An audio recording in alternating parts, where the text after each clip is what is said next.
Sa umaatikabong spoiler ng Kabanata 12 ng Apocalypse, isang matinding labanan ang matutunghayan ng mga taga-subaybay. Humarap si Indra, ang makapangyarihang God of Thunder, sa tatlong mapanganib na assassin gods na tila handang gawin ang lahat upang siya'y mapigilan. Ngunit sa kabila ng kanilang bilang at kakayahan, isang tanong ang bumabalot sa kanilang pagharap, sapat ba sila upang pigilan si Indra? Hindi basta-bastang kalaban ng God of Thunder. Ang kanyang suntok ay mas mabilis pa sa liwanag, at ang lakas niya'y tumatagos hanggang kaibuturan ng kaluluwa.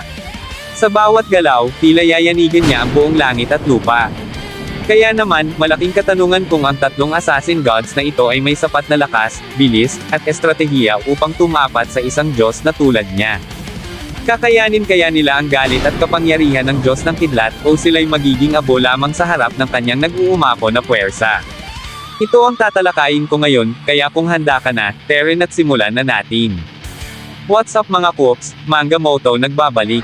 Record of Ragnarok spin-off, The Apocalypse of the Gods Kabanata 12, spoiler. Sa simula ng spoiler, agad naghanda si Indra para sa pagsugod. Gayunpaman, ikinagulat pa rin niya ang bilis ni Baiho. Mabuti na lang at dahil sa kanyang husay, nasabayan niya ito gamit ang isang matinding suntok. Hindi rin nagtagal ang pagkabigla ni Baiho, alam niyang nasa paligid si Xuanwu. Kaya makikitang handa na siyang ihagis ang 12 punyal na hawak niya. Ngunit hindi rin basta-basta si Indra. Naiwasan niya ang mga patalim, na tumama lamang sa sahig. Siyempre, may backup si Xuanwu, nakahanda na ang mga bagong punyal para sa kasunod na hakbang laban kay Indra. Maya-maya, biglang sumulpot si Qinglong at umatake mula sa di inaasahang direksyon. Mabilis ang tugon ng God of Thunder, nasabayan niya ang galaw nito. Tila hindi tinamaan si Qinglong, ngunit kapansin-pansin ang pag-agos ng dugo mula sa kanyang ilong. Tinamaan pala siya ng isang napakabilis na suntok ni Indra. Sa tagpong iyon, makikitang umatras si Qinglong ng kaunti, waring nagbababala na hindi niya hahayaang makalapit si Indra sa arena. Kasunod nito, ipinakita kung paano siya nasaktan, pati na rin ang lagay ni Baiho at Qinglong matapos ang engkwentro. Habang nag-uusap sina Baiho at Qinglong, kalmado lang si Indra, tahimik na nagmamasid, hinihintay ang susunod na galaw ng kanyang mga kalaban. Samantala, nagpapatuloy ang palitan ng salita ni Baiho at Xuanwu, habang si Indra ay nanatiling walang bakas ng kaba. Sa harap ng tatlong magkaalyado, tila natawa pa siya sa kilos ng mga ito. Muling napabalik tanaw si Indra sa mga kaganapan sa Hindu Pantheon, kung saan karaniwan na ang pataksil na paglusob, ang sabayang pag-atake, at ang walang awang pag-trap sa iisang kalaban. Sa kanilang realm, ang panlilinlang at karahasan ay parte na ng araw-araw na gawain. Ikinwento ni Indra na sa paglipas ng panahon, naging karaniwang taktika ang marahas at maduming estratehiya. Aniya, sa isang mundong puno ng kalupitan, natutunan na ng mga Diyos na yakapin ang kasamaan bilang bahagi ng kanilang pag-iral. Sa kanyang isipan, alam niyang kung isa-isa lang ang kanyang kalaban, madali niyang matatalo ang bawat isa. Ngunit dahil sa mahusay na koordinasyon ng tatlo, hirap siyang makahanap ng puwang, mabilis, eksakto, at delikado ang kanilang mga galaw. Naalala niya sina Shiva at Rudra, dalawang makapangyarihang nilalang na parang pinagsamang puwersa ng tatlong kaharap niya ngayon. Mas malakas, mas nakamamatay, at sa isang banda, isang nakakatawang paalala ng kanyang nakaraan. Bagamat si Indra ay isa ring makapangyarihang nilalang, kinikilala pa rin niya si Shiva bilang pinakamalakas sa buong Hindu Pantheon. Dahil dito, si Shiva ang naging pinuno ng kanilang kaharian at simbolo ng tunay na kapangyarihan. Samantala, ipinakita rin ang presensya ng mga kaalyado nilang Indian gods. Sa puntong ito, tila ba ipinapahiwatig ni Indra na alam na niya ang kahihinatnan ng laban, na siya ang mananaig sa kabila ng 3 versus 1 na sitwasyon. Bigla siyang sumugod kay Xuanwu, isang iglap lang at nagulat si Xuanwu sa bilis ng paglapit. Isang malakas na atake ang pinakawalan ni Indra, kasunod ng mabilis na paglipat sa likuran ni Baiho para umatake sa tagiliran nito.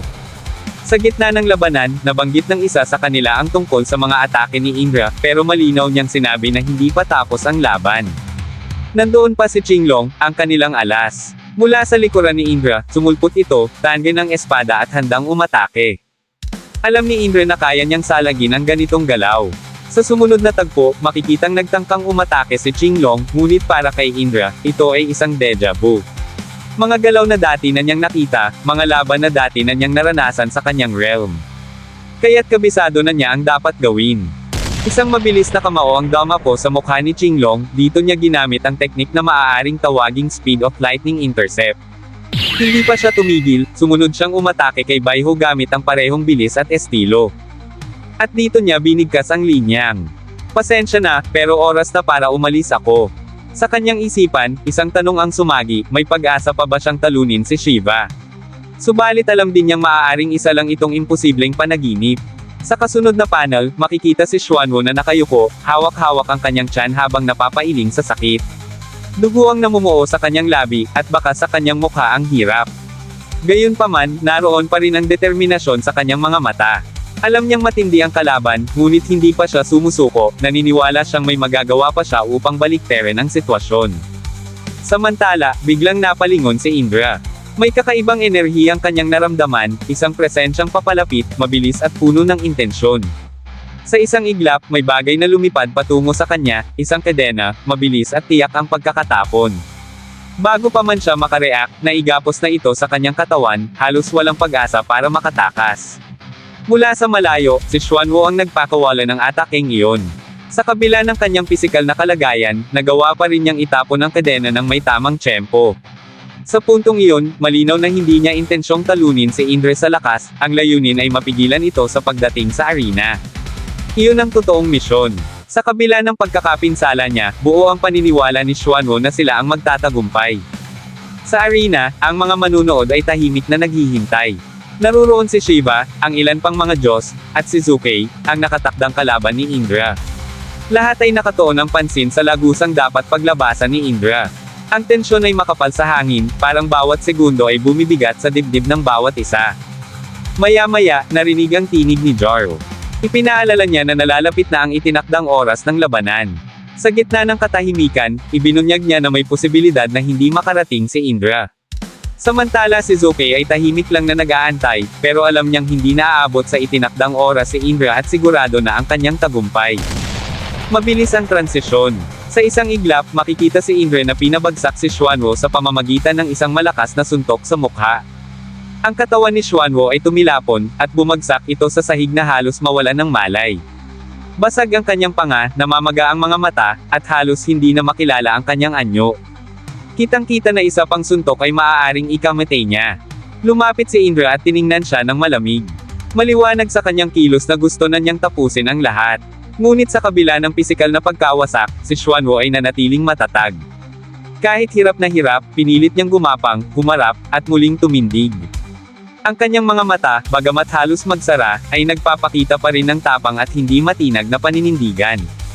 Wala siyang balak umatras. Para sa kanya, ang laban ay hindi lamang nasusukat sa lakas ng katawan, kundi sa paninindigan ng puso. Kahit malapit nang bumigay ang kanyang katawan, buo pa rin ang paniniwala niyang sila, ang apat na assassin gods, ang magwawagi sa huli. Biglang may kakaibang presensyang bumaling sa atensyon ni Indra. Mula sa kanyang likuran, naramdaman niya ang isang matinding enerhiya, isang pamilyar ngunit mapanganib na aura. Napalingon siya, at sa gitna ng katahimikan, tumambad sa kanyang paningin si Zukei. Tahimik itong nakatayo, hindi kumikibo, ngunit ang titig ay mariing nakatuon sa kanya. Tila isang apoy na tahimik ngunit handang lumunin ang lahat sa paligid. Sa kabila ng nagdaang sagupaan, hindi man lang nagalusin si Indra. Walang bakas ng pagod o sugat sa kanyang katawan, sa kabila ng pagtutulungan ng tatlong assassin god na kasama ni Zukei. Ang mga ito, bagamat kilala sa kanilang lakas at kakayahan, ay ngayoy lupaypay na, ang mga mukha'y sugatan, at ang mga katawan ay hindi na kayang tumindig ng maayos. Hindi sila umubra sa kapangyarihan ng God of Thunder, isang malinaw na paalala kung gaano kalupit ang lakas ni Indra. Nagulantang ang buong arena. Isang saglit ng katahimikan ang lumukob sa mga manunood ng mapagtanto nilang ang inaasahan nilang pangunahing laban, ang salpukan nina Zukei at Indra, ay matagal nang nagsimula sa likod ng eksena. Wala pa man sila sa opisyal na entablado ng labanan, ngunit ang tensyon at panganib sa pagitan nila ay damanan ng lahat. Ngunit ngayong nagtagpo na sila sa backstage ng paglalabanan, tila wala nang makapipigil pa. Ang inaasam-asam na madugong bakbakan ay magsisimula na, isang tunggalian ng apoy at kidlat, ng kapangyarihang magpapayanig sa buong Valhalla Arena. At sa harap ng lahat, malinaw, wala nang atrasan pa. At dito na nagtapos, alam kong bitin ka sa kwentuhan natin, kaya sorry na agad. Shoutout po muna kina. Sa bawat pahina, siya'y nandyan, boses ng kasaysayan sa kanyang tangan. Mga moto, ikaw ang gabay sa laban ng Diyos at tao. Tagumpay ay taglay, kanyang tinig di maglalaho kahit matapos ang lahat ng mga kwento. Mga moto, nag-aapos sa diwa, naglalathala ng kwento ng bawat isa. Sarad na siya'y tagapagsalaysay sa laban ng mortal at Diyos ang huling paghiblay. Sa pilit ng digmaan siya'y naririnig, boses na walang takot, tungo ng pag-ibig. Sa bawat hapang ng bayani at mandirigma, mga moto